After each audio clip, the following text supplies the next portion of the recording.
રાજ્યમાં છેલ્લા 24 કલાકમાં 101 તાલુકા એવા છે જ્યાં વરસાદ નોંધાયો છે અને રાજ્યના 30 તાલુકામાં 24 કલાકમાં 1 થી 7 ઇંચ સુધીનો વરસાદ અત્યાર સુધીમાં ખાબકી ચૂક્યો છે।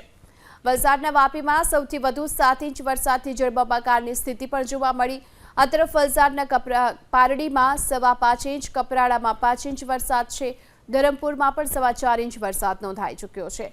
ઉમરગામમાં 4 ઇંચ વરસાદ અને ખેરગામમાં 4 ઇંચ વરસાદ નોંધાયો। હાસોટ અને ઓલપાડમાં 4.5 ઇંચ વરસાદ ખાબક્યો છે। વઘઈ વાલિયામાં 3.5 ઇંચ વરસાદ, ઉમરપાડામાં પણ 3 ઇંચ વરસાદ નોંધાયો। છેલ્લા 24 કલાક દરમિયાન માંગરોળમાં 2.5 ઇંચ વરસાદ, વલસાડ શહેરમાં પણ 2.5 ઇંચ વરસાદ નોંધાઈ ચૂક્યો છે।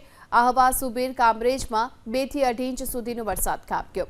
આ તરફ બારડોલી, અંકલેશ્વર, ચીખલી અને વાંસદામાં 1.5 થી 2 ઇંચ સુધીનો વરસાદ નોંધાઈ ચૂક્યો છે। કુકરમુંડા, વ્યારા, સુરત શહેર અને નેત્રંગમાં 1.25 થી 1.5 ઇંચ સુધીનો વરસાદ નોંધાયો। ડેડિયાપાડા, પલસાણા, ગરબાડા, વાલોદ અને સાગબારામાં 1 ઇંચ વરસાદ નોંધાયો છે।